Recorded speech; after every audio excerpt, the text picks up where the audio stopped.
Hi guys, welcome back to my channel. ನೀವೇನಾದರೂ ನನ್ನ channel first time visit ಮಾಡ್ತಿದ್ದೆ, please ಒಂದು ಸಬ್ಸ್ಕ್ರೈಬ್ ಮಾಡಿ. ವಿಡಿಯೋದಲ್ಲಿ ಪೆಬ್ಲಮ್ ಟಾಪ್ ವಿತ್ ಲಯಂಗಾನ ಹೆಂಗೆ ಸ್ಟಿಚ್ ಮಾಡೋದು ಅಂತ ನೋಡೋಣ. ಇದಕ್ಕೆ ಒಂದು ಓಲ್ಡ್ ಸ್ಯಾರಿ ಮತ್ತು 3 ಮೀಟರ್ ಕಾಟನ್ ಲೈನಿಂಗ್ನ ತೊಗೊಂಡಿದ್ದೀನಿ. ಇದನ್ನು ಓಪನ್ ಮಾಡಿಕೊಂಡು ಇದರ ಒಂದು ಸೈಡ್ ಬಾರ್ಡರ್ನ ಕಟ್ ಮಾಡ್ಕೊಳ್ಳಿ. ಒಂದು ಸೈಡ್ ಬಾರ್ಡರ್ನ ಕಟ್ ಮಾಡಿಕೊಂಡು ಲೈನಿಂಗ್ ಕ್ಲಾತ್ನ ತೊಗೊಳ್ಳಿ. ಲೈನಿಂಗ್ ಕ್ಲಾತ್ನ ತೊಗೊಂಡು ಆ ಲೈನಿಂಗ್ 4 ಫೋಲ್ಡ್ ಮಾಡ್ಕೊಳ್ಳಿ. 4 ಫೋಲ್ಡ್ ಮಾಡ್ಕೊಂಡ್ಮೇಲೆ ಇದರ ಲೆಂತ್ ಬಂದು 15 ಇರಬೇಕು, ವಿಡ್ತ್ ಬಂದರೂ 12 ಇಂಚ್ ಇರಬೇಕು. ನೆಕ್ಸ್ಟ್ ಇದಕ್ಕೆ ಶೋಲ್ಡರ್ ಮಾರ್ಕ್ ಮಾಡ್ಕೊಳ್ಳಿ. ಶೋಲ್ಡರ್ ಬಂದು 6 ಇಂಚ್ ತೊಗೊಳ್ಳಿ.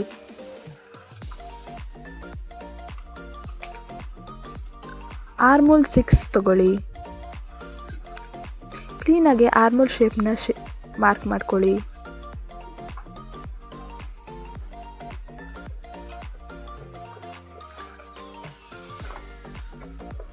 ನೆಕ್ ವಿಡ್ತ್ ಬಂದು 3 ತೊಗೊಳ್ಳಿ. ಫ್ರಂಟ್ ನೆಕ್ ಡೀಪ್ ಬಂದು 5.5 ತೊಗೊಂಡಿದ್ದೀನಿ. ಇದು ನಿಮ್ಮ ಇಷ್ಟ, ನಿಮಗೆ ಎಷ್ಟು ಬೇಕೋ ಅಷ್ಟು ತೊಗೋಬೋದು.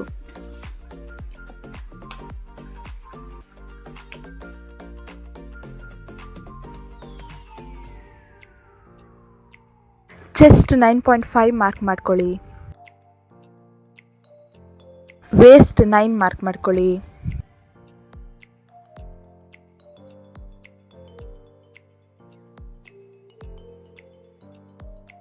ಎಕ್ಸ್ಟ್ರಾ ಫ್ಯಾಬ್ರಿಕ್ನ ಈ ಥರ ಕ್ಲೀನಾಗಿ ಕಟ್ ಮಾಡ್ಕೊಂಡು ತಕ್ಕೊಳ್ಳಿ.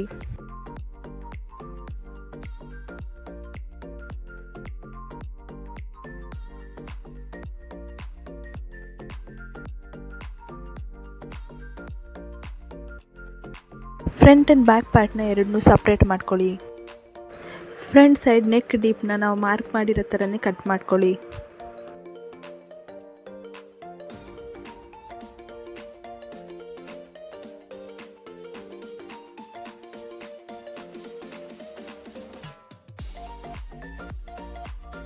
ಈಗ ಬ್ಯಾಕ್ ಪಾರ್ಟ್ನ ತೊಗೊಂಡು ಈ ಥರ ಡಬಲ್ ಫೋಲ್ಡ್ ಮಾಡ್ಕೊಳ್ಳಿ. ಡಬಲ್ ಫೋಲ್ಡ್ ಮಾಡಿಕೊಂಡು ಇದರದ ನೆಕ್ ವಿಡ್ತ್ನ ಮಾರ್ಕ್ ಮಾಡ್ಕೊಳ್ಳಿ. ನೆಕ್ ವಿಡ್ತ್ ಬಂದು 3 ಇಂಚ್.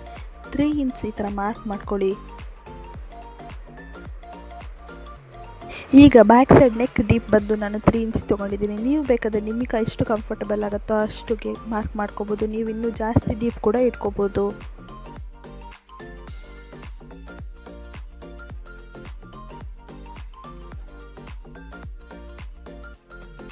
ಲೈನಿಂಗ್ ಮತ್ತು ಮೇನ್ ಫ್ಯಾಬ್ರಿಕ್ ಎರಡನ್ನೂ ಅಟ್ಯಾಚ್ ಮಾಡ್ಕೊಳ್ಳಿ. ಈ ಥರ ಅಟ್ಯಾಚ್ ಮಾಡ್ಕೋಬೇಕಾದ್ರೆ ಯಾವಾಗಲೂ ಮೇನ್ ಫ್ಯಾಬ್ರಿಕ್ ಬಂದು ಆಪೋಸಿಟ್ ಸೈಡಲ್ಲೇ ಇರೋ ಬಗ್ಗೆ ನೋಡ್ಕೊಳ್ಳಿ.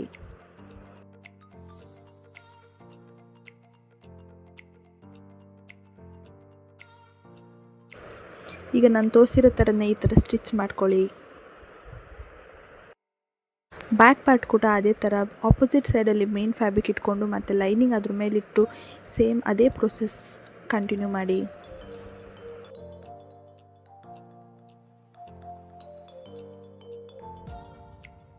ಸ್ಟಿಚಿಂಗ್ ಆದಮೇಲೆ ನೀವು ಎಲ್ಲಿ ಸ್ಟಿಚ್ ಮಾಡ್ಕೊಂಡಿರ್ತೀರೋ ಅಲ್ಲಿ ಮಾತ್ರ ಈ ಥರ ಕ್ರಾಸ್ ಕಟ್ ಮಾಡಿಕೊಡಿ. ಈ ಥರ ಕ್ರಾಸ್ ಕಟ್ ಮಾಡಿ ನಾವು ಟರ್ನ್ ಮಾಡೋದ್ರಿಂದ ಪರ್ಫೆಕ್ಟ್ ಫಿನಿಶಿಂಗ್ ಸಿಗುತ್ತೆ.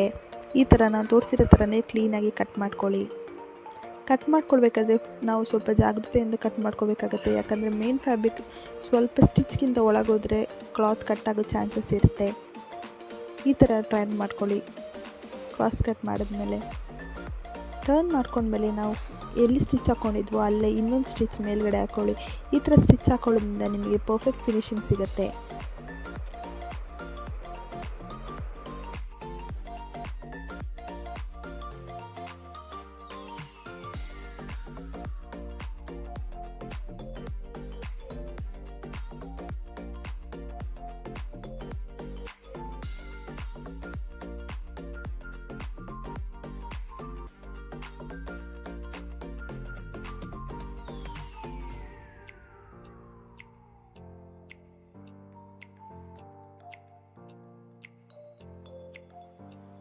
ಈಗ ಫ್ರಂಟ್ ಪಾರ್ಟಿಗೆ ಫ್ರಂಟ್ ಟಕ್ಸ್ ಮಾರ್ಕ್ ಮಾಡ್ಕೋಬೇಕಾಗತ್ತೆ. ಫ್ರಂಟ್ ಟಕ್ಸ್ ಮಾರ್ಕ್ ಮಾಡ್ಕೊಳ್ಳಿ. ಫ್ರಂಟ್ ಪಾರ್ಟ್ ತೊಗೊಂಡು ಈ ಥರ ಡಬಲ್ ಫೋಲ್ಡ್ ಮಾಡ್ಕೊಳ್ಳಿ. ಡಬಲ್ ಫೋಲ್ಡ್ ಮಾಡಿಕೊಂಡು ಇಲ್ಲಿ 4 ಇಂಚಿಗೆ ಮಾರ್ಕ್ ಮಾಡ್ಕೊಳ್ಳಿ. 4 ಇಂಚಿಗೆ ಮಾರ್ಕ್ ಮಾಡಿಕೊಂಡು ಮೇಲ್ಗಡೆ ಇನ್ನೊಂದು 5 ಇಂಚಿಗೆ ಮಾರ್ಕ್ ಮಾಡ್ಕೊಳ್ಳಿ. ಈ ಥರ 5 ಇಂಚಿಗೆ ಮಾರ್ಕ್ ಮಾಡಿಕೊಂಡು ಆ ಕಡೆ ಈ ಕಡೆ ಡಬಲ್ ಸೈಡ್ಗೂ ಹಾಫ್ ಇಂಚ್ ಮಾರ್ಕ್ ಮಾಡ್ಕೊಳ್ಳಿ.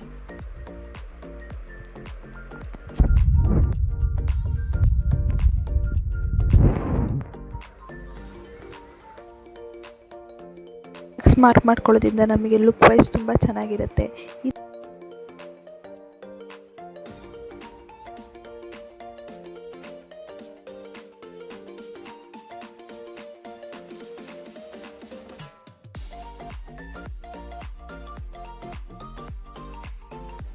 ಈಗ ಈ ಥರ ಕ್ಲೀನಾಗಿ ಸ್ಟಿಚ್ ಮಾಡ್ಕೊಳ್ಳಿ.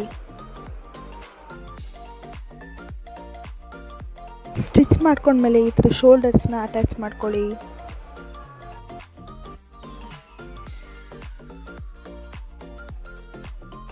ಈಗ ಸ್ಲೀವ್ಸ್ ಪಾರ್ಟ್ ಕಟ್ಟಿಂಗ್ ನೋಡೋಣ. ಈ ಸ್ಲೀವ್ಸ್ ಪಾರ್ಟ್ ಕಟ್ಟಿಂಗಿಗೆ ಈ ಥರ ಡಬಲ್ ಫೋಲ್ಡ್ ಮಾಡ್ಕೊಂಡಿರೋ 2 ಫ್ಯಾಬ್ರಿಕ್ ತೊಗೊಳ್ಳಿ. ಇದರ ಲೆಂತ್ ಬಂದು 35 ಇಂಚ್ ಇರಬೇಕು, ವಿಡ್ತ್ ಬಂದು 8 ಇಂಚ್ ಇದ್ದರೆ ಸಾಕು. ಫೋಲ್ಡ್ ಮಾಡ್ಕೊಂಡಿರೋ ಕಡೆಯಿಂದ 9 ಇಂಚಿಗೆ ಮಾರ್ಕ್ ಮಾಡ್ಕೊಳ್ಳಿ. ಈ ಥರ 9 ಇಂಚಿಗೆ ಮಾರ್ಕ್ ಮಾಡಿಕೊಂಡು ಬೋತ್ ಸೈಡ್ 9 ಇಂಚಿಗೆ ಮಾರ್ಕ್ ಮಾಡ್ಕೋಬೇಕಾಗತ್ತೆ. ಈ ಥರ ಮಾರ್ಕ್ ಮಾಡ್ಕೊಂಡ್ಮೇಲೆ ಈ 9 ಇಂಚ್ ನೀವು ಎಲ್ಲಿ ಮಾಡ್ಕೊಂಡಿರ್ತೀರೋ ಆ 9 ಇಂಚ್ ಕಡೆಯಿಂದ ಈ ಥರ ಸ್ಮಾಲ್ ಪ್ಲೀಟ್ಸ್ ಆಪೋಸಿಟ್ ಸೈಡಲ್ಲಿ ಸ್ಟಿಚ್ ಮಾಡ್ಕೊಂಬನ್ನಿ.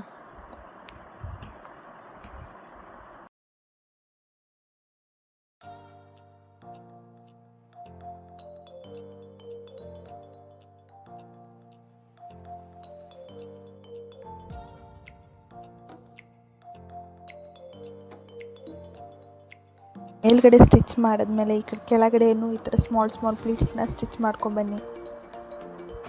ಕೆಳಗಡೆ ನೀವು ಪ್ಲೀಟ್ಸ್ ಸ್ಟಿಚ್ ಮಾಡಬೇಕಾದ್ರೆ ಮೇಲ್ಗಡೆ ಇರೋಷ್ಟೇ ಪ್ಲೀಟ್ಸ್ ಬರಬೇಕಂತ ಏನಿಲ್ಲ. ನೀವು ಅಲ್ಲಿ ಮೇಲ್ಗಡೆ ಒಂದು 10 ಪ್ಲೀಟ್ಸ್ ಇದ್ದರೆ ಕೆಳಗಡೆ ಒಂದು 5 ಪ್ಲೀಟ್ಸ್ ಬರೋ ಥರ ಸ್ಟಿಚ್ ಮಾಡಿಕೊಂಡ್ರೆ ಸಾಕು.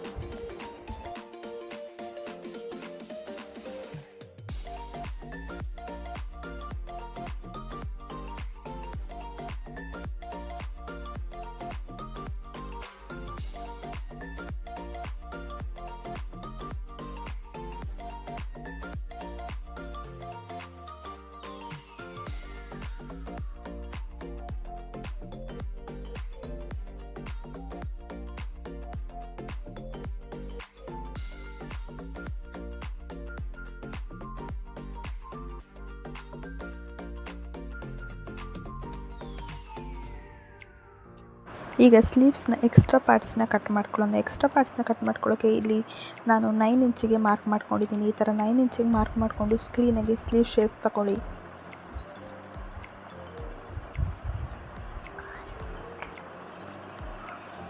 ಟೂ 2.5 ಇಂಚಿಗೆ ಈ ಥರ ಮಾರ್ಕ್ ಮಾಡ್ಕೊಳ್ಳಿ.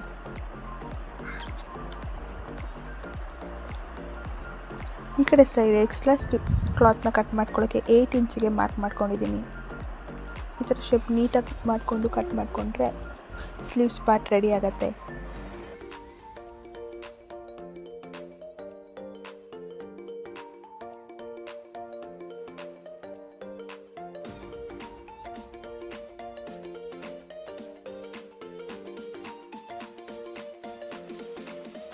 ಆಗಲೇ ಬಾರ್ಡರ್ ಕಟ್ ಮಾಡ್ಕೊಂಡಿದ್ವಲ್ಲ ಅದನ್ನೇ ನಾನು ಇವಾಗ ಪಟ್ಟಿಯಾಗಿ ಅಟ್ಯಾಚ್ ಮಾಡ್ಕೊತಿದ್ದೀನಿ. ಲೆಂತ್ ಬಂದು 18 ಇಂಚ್ ಇದ್ದರೆ ಸಾಕು. ಈ ಥರ ಪಟ್ಟಿನ ಅಟ್ಯಾಚ್ ಮಾಡ್ಕೊಳ್ಳಿ.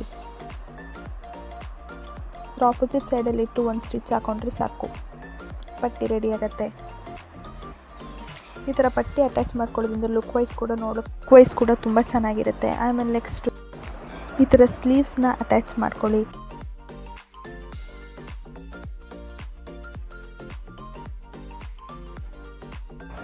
ಈಗ ನಾವು ಪೆಬ್ಲಮ್ ಟಾಪ್ ಸ್ಟಿಚ್ ಮಾಡ್ತಿರೋದ್ರಿಂದ ಈಗ 2 ಪೀಸ್ ಫ್ಯಾಬ್ರಿಕ್ ಬೇಕಾಗುತ್ತೆ. ಫ್ರಂಟಿಗೆ ಮತ್ತು ಒಂದು ಬ್ಯಾಕಿಂಗ್ ಒಂದು. ಅದಕ್ಕೆ ಲೆಂತ್ ಬಂದು 8 ಇಂಚ್ ತೊಗೊಂಡಿದ್ದೀನಿ. ನಿಮಗೆ ಎಷ್ಟು ಬೇಕೋ ಅಷ್ಟು ತೊಗೋಬೋದು. ಮತ್ತು ವಿಡ್ತ್ ಬಂದು ನಿಮ್ಮ ಇಷ್ಟ.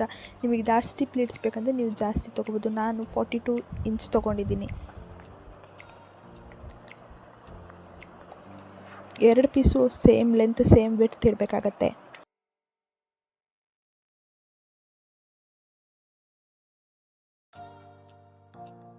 ಈ ಥರ ಸ್ಮಾಲ್ ಪ್ಲೀಟ್ಸ್ ತೊಗೊಂಡು ಸ್ಟಿಚ್ ಮಾಡ್ಕೊಂಬನ್ನಿ. ಸ್ಮಾಲ್ ಅಂದರೆ ತುಂಬ ಸ್ಮಾಲ್ ಬೇಡ, ಸ್ವಲ್ಪ ಅಗಲ ಇದ್ದರೆ ಪ್ಲೀಟ್ಸು ಲುಕ್ ವೈಸ್ ತುಂಬ ಚೆನ್ನಾಗಿರುತ್ತೆ.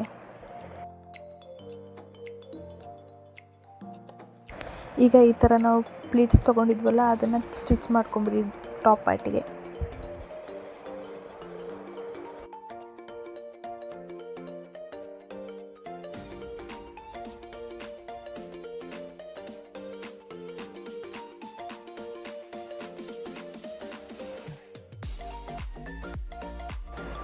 ಸ್ಟಿಚ್ ಮಾಡ್ಕೊಂಡ್ಮೇಲೆ ಈ ಥರ ಟಾಪ್ನ ಆಪೋಸಿಟ್ ಸೈಡಲ್ಲಿ ಟರ್ನ್ ಮಾಡಿಕೊಂಡು ಸೈಡ್ ಫಿಟ್ಟಿಂಗ್ ಮಾಡಿಕೊಂಡ್ರೆ ಟಾಪ್ ಪಾರ್ಟ್ ರೆಡಿ ಆಗುತ್ತೆ.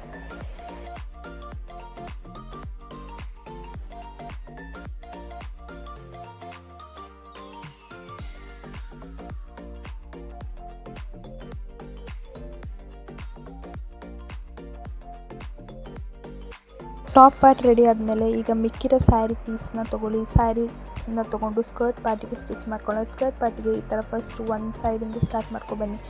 ಫಸ್ಟ್ ಒಂದು ಸೈಡಿಗೆ 2 ಇಂಚ್ ಮಾರ್ಜಿನ್ ಮಾರ್ಕ್ ಮಾಡ್ಕೊಳ್ಳಿ. 2 ಇಂಚ್ ಮಾರ್ಜಿನ್ ಮಾಡ್ಕೊಂಡ್ಮೇಲೆ 5 ಇಂಚ್ ಮಾರ್ಕ್ ಮಾಡ್ಕೊಳ್ಳಿ. 5 ಇಂಚ್ ಬಂದು ಫೋಲ್ಡಿಂಗ್ ಸೈಡ್ ಹೋಗುತ್ತೆ. ನೆಕ್ಸ್ಟು 1 ಇಂಚಿಗೆ ಮಾರ್ಕ್ ಮಾಡ್ಕೊಳ್ಳಿ. ಇದು ಬಂದು ಪ್ಲೀಟ್ ಸೈಡಿಗೆ ಬರುತ್ತೆ. ಇದೇ ಥರ ಕಂಟಿನ್ಯೂ ಮಾಡ್ಕೊಂಡು ಹೋಗಿ 5 ಇಂಚ್ ಮತ್ತು 1 ಇಂಚ್, 5 ಇಂಚ್ ಮತ್ತು 1 ಇಂಚ್ ಅದೇ ಥರ ಮಾರ್ಕ್ ಮಾಡಿಕೊಂಡು ಫುಲ್ಲು ಹೋಗಬೇಕಾಗತ್ತೆ. ನಿಮಗೆ ಬೇಕಾದರೆ ನೀವು ಮಾಮ್ ಆ್ಯಂಡ್ ಡಾಕ್ಟರ್ ಕಾಂಬೋ ಏನಾದರೂ ಹೊಲ್ಕೋಬೇಕಾಗಿದ್ದರೆ ನೀವು 3 ಇಂಚ್ ಕೂಡ ತೊಗೋಬೇಕಾಗುತ್ತೆ. 5 ಇಂಚ್ ಬದಲು 3 ಇಂಚ್ ತೊಗೊಂಡು ನೀವು ಮಾಡ್ಕೋಬೋದು.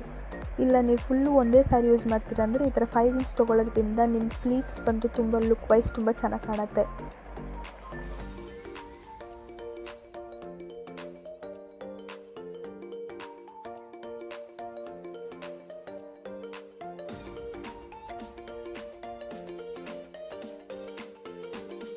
ಈಗ ನಾನು ವೀಡಿಯೋದಲ್ಲಿ ತೋರಿಸಿರೋ ಥರನೇ ನೀವು 2 ಇಂಚ್ ಮಾರ್ಜಿನ್ ಮಾತ್ರ ಬಿಟ್ಟು ನೀವು 5 ಇಂಚಿಗೆ ಮಾರ್ಕ್ ಮಾಡ್ಕೊಂಡಿದ್ದೀರಲ್ಲ ಅಲ್ಲಿಂದ ಅಲ್ಲಿಗೆ ಕ್ಲೀನಾಗಿ ಪಿನ್ಸ್ನ ಅಟ್ಯಾಚ್ ಮಾಡ್ಕೊಂಡ್ಬನ್ನಿ.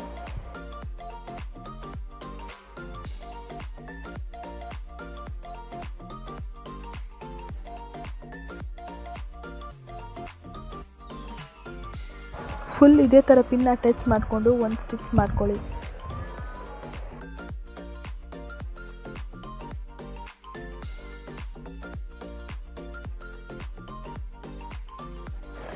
ಸ್ಕರ್ಟ್ ಪಾರ್ಟ್ ಈ ಥರ ಪ್ಲೀಟ್ಸ್ ಎಲ್ಲ ಸ್ಟಿಚ್ ಮಾಡ್ಕೊಂಡ್ಮೇಲೆ ನಿಮ್ಮ ವೇಸ್ಟ್ ಪಾರ್ಟ್ ಎಷ್ಟಿದೆ ಅಂತ ಕ್ಲೀನಾಗಿ ಚೆಕ್ ಮಾಡ್ಕೊಳ್ಳಿ. ನಿಮ್ಮ ವೇಸ್ಟ್ ಪಾರ್ಟ್ ಎಷ್ಟಿದೆಯೋ ಅಷ್ಟೇ ಸ್ಕರ್ಟ್ ಪಾರ್ಟ್ ಕೂಡ ಇರಬೇಕು. ನಂದು ಬಂದು 32 ಇಂಚ್ ತೊಗೊಂಡಿದ್ದೀನಿ. ಈಗ ಲೈನಿಂಗ್ ಪಾರ್ಟ್ನ 2 ಪಾರ್ಟಾಗಿ ಕಟ್ ಮಾಡ್ಕೊಂಬಿಡಿ. ಕಟ್ ಮಾಡಿಕೊಂಡು ಈ ಥರ ಸ್ಮಾಲ್ ಪ್ಲೀಟ್ಸ್ನ ಇಟ್ಕೊಳ್ಳಿ. ಮೇನ್ ಪಾರ್ಟಿಗೆ ಇರೋಷ್ಟೇ ಪ್ಲೀಟ್ಸ್ ಇಟ್ಕೋಬೇಕಂತ ಏನಿಲ್ಲ. ನಿಮಗೆ ಎಷ್ಟು ಕಂಫರ್ಟಬಲ್ ಅನಿಸುತ್ತೋ ಅಷ್ಟು ಪ್ಲೀಟ್ಸ್ ಮಾಡಿಕೊಂಡ್ರೆ ಸಾಕಾಗತ್ತೆ.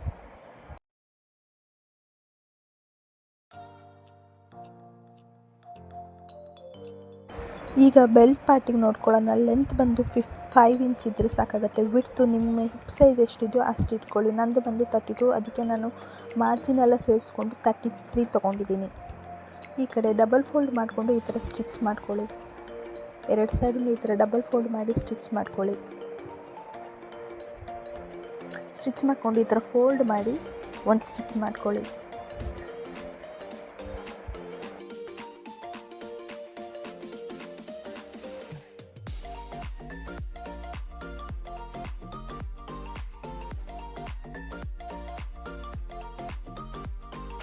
ಈಗ ಸ್ಕರ್ಟ್ ಪಾರ್ಟಿಗೆ ಬೆಲ್ಟ್ ಪಾರ್ಟ್ ನಾವು ರೆಡಿ ಮಾಡ್ಕೊಂಡಿದ್ವಲ್ಲ ಅದನ್ನು ಕ್ಲೀನಾಗಿ ಈ ಥರ ಅಟ್ಯಾಚ್ ಮಾಡ್ಕೊಂಬಿಡಿ.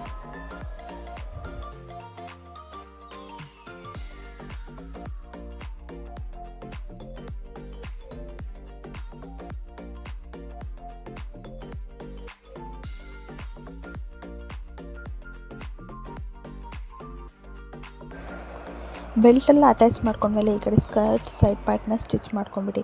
ಸ್ಕರ್ಟ್ ಸೈಡ್ ಪಾರ್ಟ್ ಸ್ಟಿಚ್ ಮಾಡಬೇಕಾದ್ರೆ ಮೇನ್ ಫ್ಯಾಬ್ರಿಕ್ ಮತ್ತು ಲೈನಿಂಗ್ ಫ್ಯಾಬ್ರಿಕ್ ಎರಡನ್ನೂ ಸಪ್ರೇಟಾಗಿ ಈ ಥರ ತೋರಿಸಿರೋ ಥರ ಸ್ಟಿಚ್ ಮಾಡ್ಕೊಳ್ಳಿ. ಸೈಡಲ್ಲಿ 3 ಇಂಚ್ ಮಾರ್ಕ್ ಮಾಡಿಕೊಂಡು ಡಬಲ್ ಫೋಲ್ಡ್ ಮಾಡ್ಕೊಂಡು ಸ್ಟಿಚ್ ಮಾಡ್ಕೊಳ್ಳಿ. ಇದರಿಂದ ಸ್ವಲ್ಪ ಕಂಫರ್ಟಬಲ್ ಇರುತ್ತೆ ವೇರ್ ಮಾಡಬೇಕಾದ್ರೆ.